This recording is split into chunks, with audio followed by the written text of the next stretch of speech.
savez, il y a ce qu'on appelle le karma. En ce moment, il y a, je le disais en introduisant cette émission, les réseaux sociaux bruissent d'un certain nombre de plaintes de la part de personnes qui ont investi leur argent chez vous, dans vos différents projets, et qui, aujourd'hui, se plaignent de ne rien recevoir. Alors, je repose ma question, où est passé l'argent des gens? Chers internautes, chers interlocuteurs, nous avons tous suivi. Lorsque je priais pour ce fils prodige, pour ce fils égaré, bon, pour cette brebis, le Seigneur m'a fait comprendre quelque chose. Le karma, c'est un peu ce que nous appelons toujours le match retour, le aftermath et tout ça. Il y a des moments où nous faisons des choses. Nous pensons que ces choses sont anodines. Nous pensons que ces choses vont passer. Mais ces choses, à force de les faire, deviennent des fondations dans notre vie. Il y a des moments où nous portons certaines actions. Même quand on est petit. Même nous qui sommes des parents, on oublie que nous avons des enfants. Il y a des moments où nous disons des choses, ne sachant pas ce que nous sommes en train de dire, mais étant fiers de parler, puisque nous avons la bouche, nous parlons. Mais nous sommes juste là, en train de creuser notre tombe. Nous sommes juste là, en train de nous condamner nous-mêmes. Notre frère, le docteur Claudel, l'Esprit de Dieu me dit ceci. Chaque fois que Claudel, la majorité de fois, je voyais un jeune gars d'environ 12 ans comme ça, environ 12 ans. Claudel avait l'habitude, quand on donne les offrandes,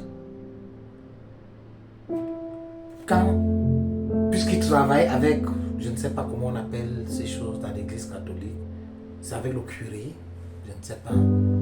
Claudel avait l'habitude de voler de l'argent. Voler de l'argent de l'offrande, voler de l'argent à l'église. C'était un petit gars très brillant, mais il avait un problème. Il était malhonnête, je voulais dire ceci. C'est ce que l'Esprit de Dieu me dit. Oui, c'est dommage que je vienne le dire ici. Mais bon, nous sommes en une repentance. Quand on doit se repentir, on peut tout dire. Hein? Il y a des gens qui ont écrit la Bible, qui ont écrit leurs fautes et tout ça. On s'en fout. Oui. Donc le docteur Claudel Noubissi avec l'habitude de piquer des sous. Et vous savez, je vais vous dire quelque chose. Faites très attention, vous qui travaillez avec des hommes spirituels. Faites très attention.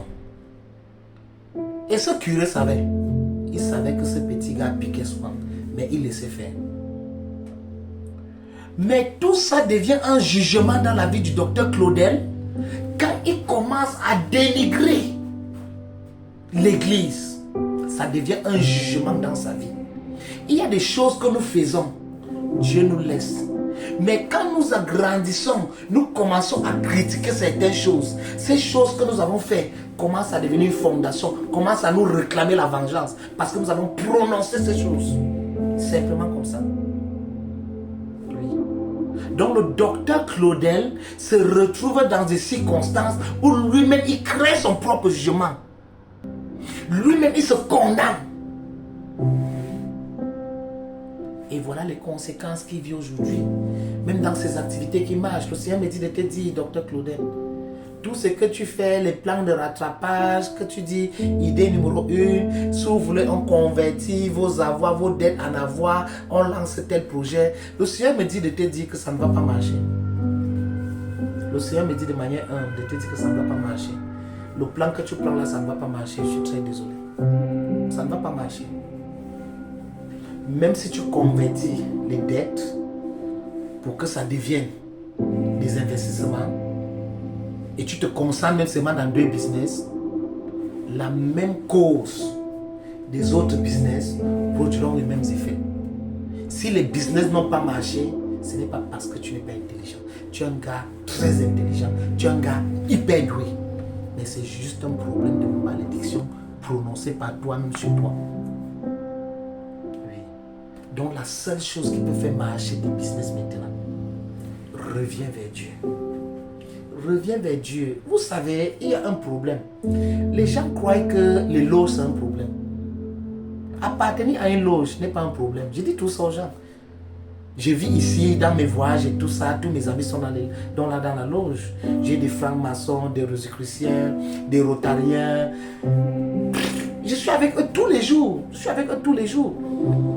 Je suis même avec d'autres qui sont dans les sociétés secrètes. On mange, on cause, on parle affaires ensemble, on fait des petites choses ensemble. Mais je ne sais pas pourquoi les gens voient la loge comme un problème. Oui, c'est ce que je veux dire à Dr Claudel. La loge ne te sépare pas de Dieu. Je vais parler sur les loges. Je vais vous expliquer qu'est-ce qu'on appelle des loges. Je vais vous parler sur les sociétés secrètes. Pourquoi certains gens se retrouvent dedans. Et les effets de ça, je vais vous parler de ça. Mais ce n'est pas de problème. Ça n'empêche pas que vous vous rapprochez de Dieu. Ça n'empêche pas. Même si vous êtes dans n'importe quelle loge, vous pouvez toujours aller auprès de Dieu. Ça ne va rien déranger. Oui, ça ne dérange en rien. Oui. Mais ce qui dérange le docteur, ce sont ses mots. Il s'est trop jugé. Je me posais la question, bon, quand je pars à l'église, ça sert à quoi? Puisque quand j'y vais, je travaille. Puisque je suis servant de messe. Donc j'aide le prêtre à faire son business. Je ne suis pas payé. C'est le Seigneur qui va me payer. Pourtant, je fais au moins 1 heure, 2 heures là chaque jour, par semaine. Deuxième chose, c'est que je garde son argent. Parce que c'est moi qui fais la quête. Donc les gens mettent les 10 000, 15 000, 20 000, 7 000. J'ai une grosse caisse, mais je ne dois pas prendre parce qu'on a dit il ne faut pas voler. Est-ce que le prêtre, l'argent de l'église appartient au prêtre? Est-ce qu'il n'y a pas il y a ce qu'on appelle un comité de gestion de l'église? Est-ce le prêtre qui gère l'église? Je ne sais pas. Et ce n'est pas le fait qu'il ait piqué cet argent qui était le problème, mais c'est le fait maintenant qu'il commence à dénigrer, mordre cette main qu'il a nourrie, que tout ça s'est révélé contre lui. C'est comme ça, c'est. Il y a des choses des hommes de Dieu connaissent. Ils savent que vous faites. Mais ils savent que ce sont des épines dans votre chair. Oui. Ils savent que c'est juste une épine dans votre chair. Oui. Quand tu piques l'argent, ils savent. Même tes propres parents, quand tu piques l'argent, quand tu manques, tu veux le livre pour ceci, il sait que tu es en train de mentir. Mais il va te donner. Il ne te donne pas parce que il est bête, mais il te donne parce qu'il a vu le besoin. Donc c'était ça le message. Mon frère Dr Claudel, ça c'est ton frère, l'apôtre UC. Tu es un fils égaré, tu es un fils prodige, il faut revenir à la maison. Il faut rentrer à la maison, tu peux aller voir, il y a des jésuites, il faut qu'un jésuite prie pour toi. Il y a des jésuites à l'église catholique, il faut qu'il prie pour toi. Il va te faire une épuration, tu vas te faire une épuration 3 mois, ça va aller. Je te donne le temps, 3 mois, ça va aller. Tu es un gars tu es bourré de talent. Tu es bourré de talent, tu es bourré de réussite. Rien ne peut t'empêcher de réussir. Sinon Dieu. Aucun homme ne peut t'empêcher de réussir. Oui. Aucun homme sur cette terre peut te faire du mal. Je t'assure, Dieu m'a montré. Quand Dieu te compare à Nebuchadnezzar, sache que tu es très fort. Oui, donc c'est un peu ça. Chers internautes qui m'écoutaient, passez-lui toujours le message. Je vais toujours balancer ça sur Internet pour lui passer le message.